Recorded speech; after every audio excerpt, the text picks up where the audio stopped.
رحم والا ہے۔ الف لام میم را، اے نبی یہ کتاب الہی کی آیتیں ہیں اور جو کچھ تمہارے پروردگار کی طرف سے تم پر نازل ہوا ہے حق ہے، لیکن اکثر لوگ ایمان نہیں لاتے۔ اللہ وہی تو ہے جس نے ستونوں کے بغیر آسمان جیسا کہ تم دیکھتے ہو اتنے اونچے بنائے، پھر عرش پر جلوہ افروز ہوا اور سورج اور چاند کو کام میں لگا دیا۔ ہر ایک میعاد معین تک گردش کر رہا ہے، وہی دنیا کے کاموں کا انتظام کرتا ہے۔ اس طرح وہ اپنی آیتیں کھول کھول کر بیان کرتا ہے کہ تم اپنے پروردگار کے روبرو جانے کا یقین کرو۔ اور وہی ہے جس نے زمین کو پھیلایا اور اس میں پہاڑ اور دریا پیدا کیے اور ہر طرح کے میووں کی دو دو قسمیں بنائیں۔ وہی رات کو دن کا لباس پہناتا ہے۔ غور کرنے والوں کے لیے اس میں بہت سی نشانیاں ہیں۔ اور زمین میں کئی طرح کے قطعات ہیں ایک دوسرے سے ملے ہوئے، اور انگور کے باغ اور کھیتی اور کھجور کے درخت، بعض کی بہت سی شاخیں ہیں اور بعض کی اتنی نہیں ہوتی، باوجود کہ پانی سب کو ایک ہی ملتا ہے۔ اور ہم بعض میووں کو بعض پر لذت میں فضیلت دیتی ہیں، اور اس میں سمجھنے والوں کے لیے بہت سی نشانیاں ہیں۔ اگر تم عجیب بات سننی چاہو تو کافروں کا یہ کہنا عجیب ہے کہ جب ہم مر کر مٹی ہو جائیں گے تو کیا از سر نو پیدا ہوں گے؟ یہی لوگ ہیں جو اپنے پروردگار سے منکر ہوئے ہیں، اور یہی ہیں جن کی گردنوں میں طوق ہوں گے، اور یہی اہل دوزخ ہیں کہ ہمیشہ اس میں جلتے رہیں گے۔ اور یہ لوگ بھلائی سے پہلے تم سے برائی جلدی سے مانگتے ہیں، یعنی طالب عذاب ہیں، حالانکہ ان سے پہلے عذاب واقع ہو چکے ہیں۔ اور تمہارا پروردگار لوگوں کو باوجود ان کی بے انصافیوں کے معاف کرنے والا ہے، اور بے شک تمہارا پروردگار سخت عذاب دینے والا ہے۔ اور کافر لوگ کہتے ہیں کہ اس پیغمبر پر اس کے پروردگار کی طرف سے کوئی نشانی کیوں نازل نہیں ہوئی؟ اے نبی تم تو صرف خبردار کرنے والے ہو، اور ہر ایک قوم کے لیے رہنما ہوا کرتا ہے۔ اللہ ہی اس بچے سے واقف ہے جو عورت کے پیٹ میں ہوتا ہے، اور وہی پیٹ کے سکڑنے اور بڑھنے سے بھی واقف ہے، اور ہر چیز کا اس کے ہاں ایک اندازہ مقرر ہے۔ وہ چھپی اور ظاہر چیزوں کا جاننے والا ہے، سب سے بزرگ ہے، عالی رتبہ ہے۔ کوئی تم میں سے چپکے سے بات کہے یا پکار کر، یا رات کو کہیں چھپ جائے یا دن کی روشنی میں کھلم کھلا چلے پھرے، اللہ کے نزدیک برابر ہے۔ اس کے آگے اور پیچھے اللہ کے چوکیدار ہیں جو اللہ کے حکم سے اس کی نگرانی کرتے ہیں۔ اللہ اس نعمت کو جو کسی قوم کو حاصل ہے نہیں بدلتا جب تک کہ وہ اپنی حالت کو نہ بدلے، اور جب اللہ کسی قوم کے ساتھ برائی کا ارادہ کرتا ہے تو وہ پھر نہیں سکتی، اور اللہ کے سوا ان کا کوئی مددگار نہیں ہوتا۔ وہی تو ہے جو تم کو ڈرانے اور امید دلانے کے لیے بجلی دکھاتا اور بھاری بھاری بادل پیدا کرتا ہے، اور رعد اور فرشتے سب اس کے خوف سے اس کی تسبیح و تحمید کرتے رہتے ہیں۔ اور وہی بجلیاں بھیجتا ہے، پھر جس پر چاہتا ہے گرا بھی دیتا ہے، جبکہ وہ اللہ کے بارے میں جھگڑتے ہیں، اور وہ بڑی قوت والا ہے۔ کام کا پکارنا تو اسی کا ہے، اور جن کو یہ لوگ اس کے سوا پکارتے ہیں وہ ان کی پکار کو کسی طرح قبول نہیں کرتے، مگر اس شخص کی طرح جو اپنے دونوں ہاتھ پانی کی طرف پھیلا دے تاکہ دور ہی سے اس کے منہ تک آ پہنچے، حالانکہ وہ اس تک کبھی بھی نہیں آ سکتا۔ اور اسی طرح کافروں کی پکار بیکار ہے۔ اور جتنی مخلوقات آسمانوں اور زمین میں ہے، خوشی سے یا ناخوشی سے اللہ کے آگے سجدہ کرتی ہے، اور ان کے سائے بھی صبح و شام سجدے کرتے ہیں۔ ان سے پوچھو کہ آسمانوں اور زمین کا پروردگار کون ہے؟ تم ہی کہہ دو کہ اللہ۔ ان سے کہو کہ کیا تم نے اللہ کو چھوڑ کر ایسے لوگوں کو کارساز بنایا ہے جو خود اپنے نفع و نقصان کا بھی اختیار نہیں رکھتے؟ کہو کیا اندھا اور آنکھوں والا برابر ہیں، یا اندھیرا اور اجالا برابر ہو سکتا ہے؟ بھلا ان لوگوں نے جن کو اللہ کا شریک مقرر کیا ہے، کیا انہوں نے اللہ کسی مخلوقات پیدا کی ہے جس کے سبب ان کے لیے مخلوقات مشتبہ ہو گئی ہے؟ کہہ دو کہ اللہ ہی ہر چیز کا پیدا کرنے والا ہے، اور وہ یکتا ہے، بڑا زبردست ہے۔ اسی نے آسمان سے مے برسایا، پھر اس سے اپنے اپنے اندازے کے مطابق نالے بہہ نکلے، پھر پانی پر پھولا ہوا جھاگ آ گیا، اور جس چیز کو زیور یا کوئی اور سامان بنانے کے لیے آگ میں تپاتے ہیں اس میں بھی ایسا ہی جھاگ ہوتا ہے۔ اس طرح اللہ حق و باطل کی مثال بیان فرماتا ہے۔ سو جھاگ تو سوکھ کر زائل ہو جاتا ہے، اور پانی جو لوگوں کو فائدہ پہنچاتا ہے وہ زمین میں ٹھہرا رہتا ہے۔ اس طرح اللہ صحیح اور غلط کی مثالیں بیان فرماتا ہے تاکہ تم سمجھو۔ جن لوگوں نے اللہ کے حکم کو قبول کیا ان کی حالت بہت بہتر ہوگی، اور جنہوں نے اس کو قبول نہ کیا اگر روئے زمین کے سب خزانے ان کے اختیار میں ہوں تو وہ سب کے سب اور ان کے ساتھ اتنے ہی اور نجات کے بدلے میں صرف کر ڈالیں، مگر نجات کہاں؟ ایسے لوگوں کا حساب بھی برا ہوگا اور ان کا ٹھکانہ بھی دوزخ ہے، اور وہ بری جگہ ہے۔ بھلا جو شخص یہ جانتا ہے کہ جو کچھ تمہارے پروردگار کی طرف سے تم پر نازل ہوا ہے حق ہے، وہ اس شخص کی طرح ہے جو اندھا ہے، اور سمجھتے تو وہی ہیں جو عقل مند ہیں، جو اللہ کے عہد کو پورا کرتے ہیں اور قول و قرار کو نہیں توڑتے، اور جن رشتوں کے جوڑے رکھنے کا اللہ نے حکم دیا ان کو جوڑے رکھتے اور اپنے پروردگار سے ڈرتے رہتے اور برے حساب سے خوف رکھتے ہیں، اور جو اپنے پروردگار کی خوشنودی حاصل کرنے کے لیے مصائب پر صبر کرتے ہیں اور نماز پڑھتے ہیں، اور جو مال ہم نے ان کو دیا ہے اس میں سے پوشیدہ اور ظاہر خرچ کرتے ہیں اور نیکی سے برائی کو دور کرتے ہیں، یہی لوگ ہیں جن کے لیے عاقبت کا گھر ہے، یعنی ہمیشہ رہنے کے باغات جن میں وہ داخل ہوں گے، اور ان کے باپ دادوں اور بیویوں اور اولاد میں سے جو نیکوکار ہوں گے وہ بھی بہشت میں جائیں گے، اور فرشتے بہشت کے ہر ایک دروازے سے ان کے پاس آئیں گے اور کہیں گے تم پر سلام ہو، یہ تمہاری ثابت قدمی کا بدلہ ہے، اور عاقبت کا گھر خوب گھر ہے۔ اور جو لوگ اللہ سے پختہ عہد کر کے اس کو توڑ ڈالتے اور جن رشتوں کے جوڑے رکھنے کا اللہ نے حکم دیا ہے ان کو قطع کر دیتے اور ملک میں فساد کرتے ہیں، ایسوں پر لعنت ہے اور ان کے لیے برا انجام ہے۔ اللہ جس کا چاہتا ہے رزق فراخ کر دیتا ہے اور جس کا چاہتا ہے تنگ کر دیتا ہے، اور کافر لوگ دنیا کی زندگی پر خوش ہو رہے ہیں، اور دنیا کی زندگی آخرت کے مقابلے میں بہت تھوڑا سامان ہے۔ اور کافر کہتے ہیں کہ اس پیغمبر پر اس کے پروردگار کی طرف سے کوئی نشانی کیوں نازل نہیں ہوئی؟ کہہ دو کہ اللہ جسے چاہتا ہے گمراہ کرتا ہے، اور جو اس کی طرف رجوع ہوتا ہے اس کو اپنی طرف کا رستہ دکھاتا ہے، یعنی ان کو جو ایمان لاتے اور جن کے دل اللہ کی یاد سے آرام پاتے ہیں ان کو۔ اور سن رکھو کہ اللہ کی یاد سے ہی دل آرام پاتے ہیں۔ جو لوگ ایمان لائے اور عمل نیک کیے ان کے لیے خوشحالی اور عمدہ ٹھکانہ ہے۔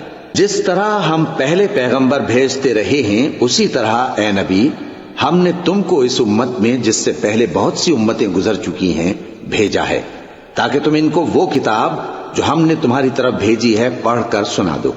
اور یہ لوگ رحمان کو نہیں مانتے۔ کہہ دو وہی تو میرا پروردگار ہے، اس کے سوا کوئی معبود نہیں، میں اسی پر بھروسہ رکھتا ہوں اور اسی کی طرف رجوع کرتا ہوں۔ اور اگر کوئی قرآن ایسا ہوتا کہ اس کی تاثیر سے پہاڑ چل پڑتے یا زمین پھٹ جاتی یا مردوں سے کلام کر سکتے تو کیا یہ لوگ ایمان لے آتے؟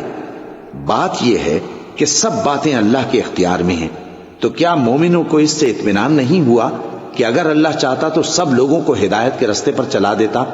اور کافروں پر ہمیشہ ان کے اعمال کے بدلے آفت آتی رہے گی یا ان کے مکانات کے قریب نازل ہوتی رہے گی یہاں تک کہ اللہ کا وعدہ آ پہنچے۔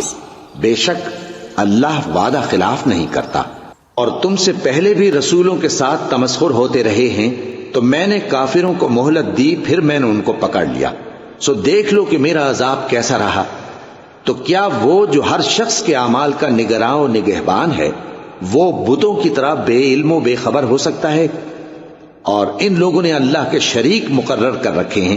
ان سے کہو کہ ذرا ان کے نام تو لو۔ کیا تم اسے ایسی چیزیں بتاتے ہو جو روئے زمین پر ہیں اور اسے معلوم نہیں، یا تم لوگ محض سطحی بات کی تقلید کرتے ہو؟ اصل یہ ہے کہ کافروں کو ان کے فریب خوبصورت معلوم ہوتے ہیں اور وہ ہدایت کے رستے سے روک لیے گئے ہیں، اور جسے اللہ گمراہ رہنے دے اسے کوئی ہدایت کرنے والا نہیں۔ ان کو دنیا کی زندگی میں بھی عذاب ہے اور آخرت کا عذاب تو بہت ہی سخت ہے، اور ان کو اللہ کے عذاب سے کوئی بھی بچانے والا نہیں۔ جس جنت کا پرہیزگاروں سے وعدہ کیا گیا ہے اس کی شان یہ ہے کہ اس کے نیچے نہریں بہہ رہی ہیں، اس کے پھل ہمیشہ باقی رہنے والے ہیں اور اس کے سائے بھی۔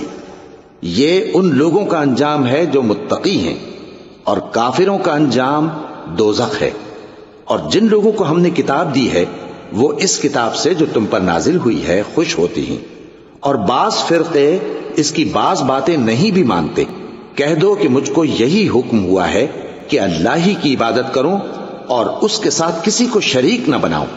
میں اسی کی طرف بلاتا ہوں اور اسی کی طرف مجھے لوٹنا ہے۔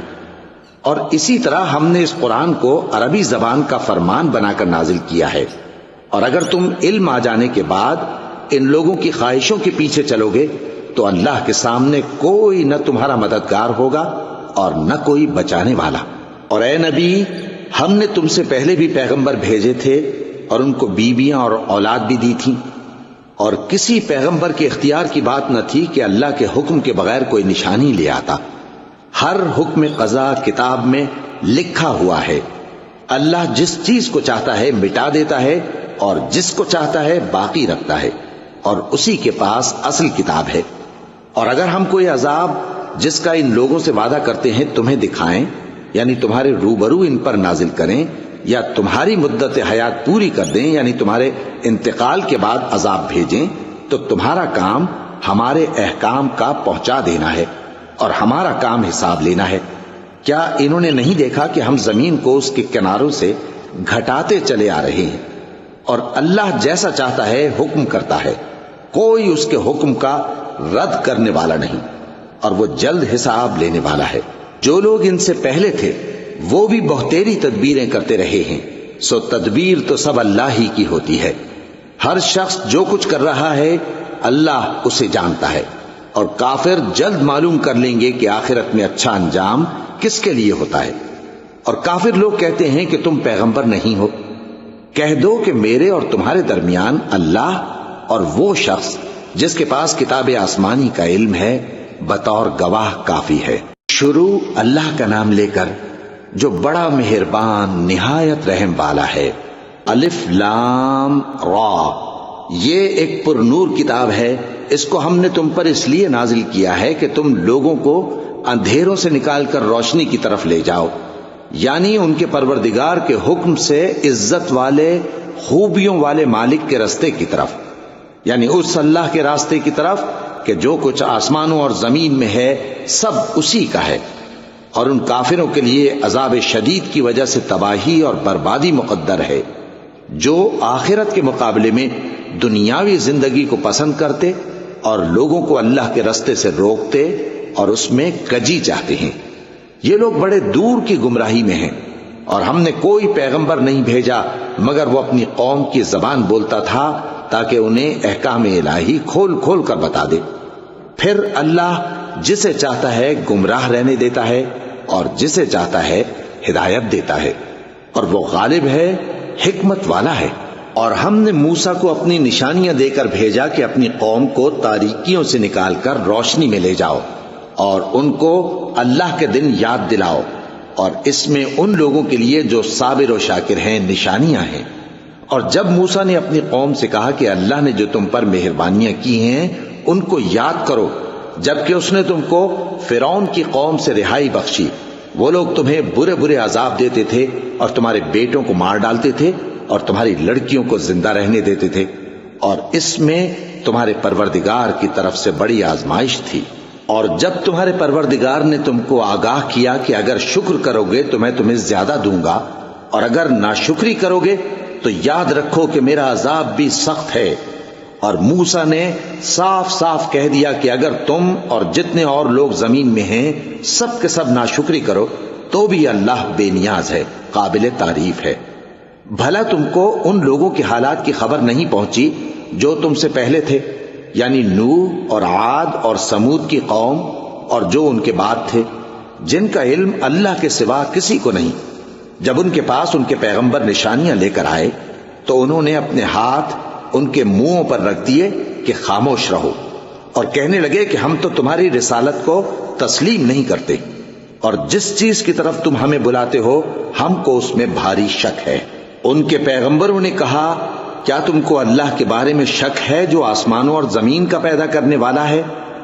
وہ تمہیں اس لیے بلاتا ہے کہ تمہارے گناہ بخشے اور ایک مدت مقرر تک تم کو مہلت دے۔ وہ بولے کہ تم تو ہمارے ہی جیسے آدمی ہو، تمہارا یہ منشا ہے کہ جن چیزوں کو ہمارے بڑے پوجتے رہے ہیں ان کے پوجنے سے تم ہمیں روک دو، تو اچھا کوئی کھلی دلیل لاؤ، یعنی معجزہ دکھاؤ۔ پیغمبروں نے ان سے کہا کہ ہاں ہم تمہارے ہی جیسے آدمی ہیں، لیکن اللہ اپنے بندوں میں سے جس پر چاہتا ہے نبوت کا احسان کرتا ہے، اور ہمارے اختیار کی بات نہیں کہ ہم اللہ کے حکم کے بغیر تم کو تمہاری فرمائش کے مطابق معجزہ دکھائیں، اور اللہ ہی پر مومنوں کو تو بھروسہ رکھنا چاہیے۔ اور ہم کیوں اللہ پر بھروسہ نہ رکھیں، حالانکہ اس نے ہم کو ہمارے دین کے سیدھے رستے بتائے ہیں، اور جو تکلیفیں تم ہم کو دیتے ہو اس پر ہم صبر کریں گے، اور اہل توکل کو تو اللہ ہی پر بھروسہ رکھنا چاہیے۔ اور جو کافر تھے انہوں نے اپنے پیغمبروں سے کہا کہ یا تو ہم تم کو اپنے ملک سے باہر نکال دیں گے یا تم ہمارے مذہب میں واپس آ جاؤ۔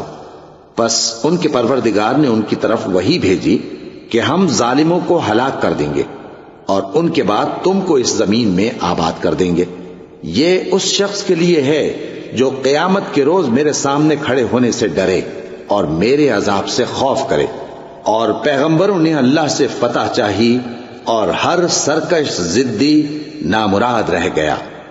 اس کے پیچھے دوزخ ہے اور اسے پیپ والا پانی پلایا جائے گا، وہ اس کو گھونٹ گھونٹ کر کے پیے گا اور گلے سے نہیں اتار سکے گا، اور ہر طرف سے اسے موت آ رہی ہوگی مگر وہ مرنے میں نہیں آئے گا، اور اس کے بعد سخت عذاب ہوگا۔ جن لوگوں نے اپنے پروردگار سے کفر کیا ان کے اعمال کی مثال راکھ کی سی ہے کہ آندھی کے دن اس پر زور کی ہوا چلے جو اسے اڑا لے جائے۔ اسی طرح جو کام وہ کرتے رہے ان پر ان کو کچھ قابو نہ ہوگا۔ یہی تو پرلے سرے کی گمراہی ہے۔ کیا تم نے نہیں دیکھا کہ اللہ نے آسمانوں اور زمین کو تدبیر سے پیدا کیا ہے؟ اگر وہ چاہے تو تم کو نابود کر دے اور تمہاری جگہ نئی مخلوق پیدا کر دے، اور یہ اللہ کو کچھ بھی مشکل نہیں۔ اور قیامت کے دن سب لوگ اللہ کے سامنے کھڑے ہوں گے تو غریب پیروکار بڑے بن بیٹھنے والوں سے کہیں گے کہ ہم تو تمہارے پیرو تھے، کیا تم اللہ کا کچھ عذاب ہم پر سے دفع کر سکتے ہو؟ وہ کہیں گے کہ اگر اللہ ہم کو ہدایت کرتا تو ہم تم کو ہدایت کرتے۔ اب ہم گھبراہٹ ظاہر کریں یا صبر کریں ہمارے حق میں برابر ہے، کوئی جگہ رہائی کی ہمارے لیے نہیں ہے۔ اور جب حساب کتاب کا کام فیصل ہو چکے گا تو شیطان کہے گا جو وعدہ اللہ نے تم سے کیا تھا وہ تو سچا تھا، اور جو وعدہ میں نے تم سے کیا تھا وہ جھوٹا تھا، اور میرا تم پر کسی طرح کا زور نہیں تھا۔ ہاں میں نے تم کو گمراہی اور باطل کی طرف بلایا تو تم نے جلدی سے اور بے دلیل میرا کہنا مان لیا، تو آج مجھے ملامت نہ کرو، اپنے آپ ہی کو ملامت کرو۔ نہ میں تمہاری فریاد رسی کر سکتا ہوں اور نہ تم میری فریاد رسی کر سکتے ہو۔ میں اس بات سے انکار کرتا ہوں کہ تم پہلے مجھے شریک بناتے تھے۔ بے شک جو ظالم ہیں ان کے لیے درد دینے والا عذاب ہے۔ اور جو ایمان لائے اور عمل نیک کرتے رہے وہ بہشتوں میں داخل کیے جائیں گے جن کے نیچے نہریں بہہ رہی ہیں۔ اپنے پروردگار کے حکم سے وہ ہمیشہ ان میں رہیں گے، وہاں وہ ہر ملاقات پر ایک دوسرے کو سلام کہیں گے۔ کیا تم نے نہیں دیکھا کہ اللہ نے کلمہ طیبہ کی کیسی مثال بیان فرمائی ہے؟ وہ ایسی ہے جیسے پاکیزہ درخت جس کی جڑ مضبوط ہو اور شاخیں آسمان میں پھیلی ہوں۔ وہ اپنے پروردگار کے حکم سے ہر موقع پر پھل لاتا ہو، اور اللہ لوگوں کے لیے مثالیں بیان فرماتا ہے تاکہ وہ نصیحت حاصل کریں۔ اور ناپاک بات یعنی غلط عقیدے کی مثال ناپاک درخت کی سی ہے کہ وہ زمین کے اوپر ہی سے اکھیڑ کر پھینک دیا جائے، اس کو ذرا بھی قرار و ثبات نہیں۔ اللہ مومنوں کے دلوں کو صحیح اور پکی بات سے دنیا کی زندگی میں بھی مضبوط رکھتا ہے اور آخرت میں بھی رکھے گا، اور اللہ بے انصافوں کو گمراہ کر دیتا ہے، اور اللہ جو چاہتا ہے کرتا ہے۔ کیا تم نے ان لوگوں کو نہیں دیکھا جنہوں نے اللہ کے احسان کو ناشکری سے بدل دیا اور اپنی قوم کو تباہی کے گھر میں لا اتارا، یعنی دوزخ میں کہ سب ناشکرے اس میں داخل ہوں گے اور وہ برا ٹھکانہ ہے۔ اور ان لوگوں نے اللہ کے شریک مقرر کیے کہ لوگوں کو اس کے رستے سے گمراہ کریں۔ کہہ دو کہ چند روز فائدے اٹھا لو، آخر کار تم کو دوزخ کی طرف لوٹ کر جانا ہے۔ اے پیغمبر، میرے مومن بندوں سے کہہ دو کہ نماز پڑھا کریں، اور اس دن کے آنے سے پیشتر جس میں نہ اعمال کا سودا ہوگا اور نہ دوستی کام آئے گی، ہمارے دیے ہوئے مال میں سے پوشیدہ اور علانیہ خرچ کرتے رہیں۔ اللہ ہی تو ہے جس نے آسمانوں اور زمین کو پیدا کیا اور آسمان سے مے برسایا، پھر اس سے تمہارے کھانے کے لیے پھل پیدا کیے اور کشتیوں اور جہازوں کو تمہارے زیر فرمان کیا تاکہ وہ سمندر میں اس کے حکم سے چلیں، اور نہروں کو بھی تمہارے زیر فرمان کیا، اور سورج اور چاند کو تمہارے لیے کام میں لگا دیا کہ دونوں دن رات ایک ڈگر پر چل رہے ہیں، اور رات اور دن کو بھی تمہاری خاطر کام میں لگا دیا، اور جو کچھ تم نے مانگا سب میں سے تم کو عنایت کیا، اور اگر اللہ کے احسان گننے لگو تو شمار نہ کر سکو، مگر لوگ نعمتوں کا شکر نہیں کرتے۔ کچھ شک نہیں کہ انسان بڑا بے انصاف ہے، ناشکرا ہے۔ اور جب ابراہیم نے دعا کی کہ اے میرے پروردگار، اس شہر کو لوگوں کے لیے امن کی جگہ بنا دے، اور مجھے اور میری اولاد کو اس بات سے کہ بتوں کی پرستش کرنے لگیں بچائے رکھیو۔ اے پروردگار، انہوں نے بہت سے لوگوں کو گمراہ کیا ہے، سو جس شخص نے میرا کہا مانا وہ میرا ہے، اور جس نے میری نافرمانی کی تو تو بخشنے والا ہے، مہربان ہے۔ اے پروردگار، میں نے اپنی اولاد ایک وادی میں جہاں کھیتی نہیں، تیرے عزت و ادب والے گھر کے پاس لا بسائی ہے۔ اے پروردگار، تاکہ یہ نماز پڑھیں، سو تو لوگوں کے دلوں کو ایسا کر دے کہ ان کی طرف جھکے رہیں، اور ان کو میووں سے روزی دیتے رہنا تاکہ تیرا شکر کریں۔ اے پروردگار، جو بات ہم چھپاتے اور جو ظاہر کرتے ہیں تو سب جانتا ہے، اور اللہ سے کوئی چیز مخفی نہیں، نہ زمین میں نہ آسمان میں۔ اللہ کا شکر ہے جس نے مجھ کو بڑی عمر میں اسماعیل اور اسحاق بخشے، بے شک میرا پروردگار دعا سننے والا ہے۔ اے پروردگار، مجھ کو ایسی توفیق عنایت کر کہ نماز پڑھتا رہوں، اور میری اولاد کو بھی یہ توفیق بخش۔ اے پروردگار، میری دعا قبول فرما۔ اے پروردگار، حساب کتاب کے دن میری اور میرے ماں باپ کی اور مومنوں کی مغفرت کیجو۔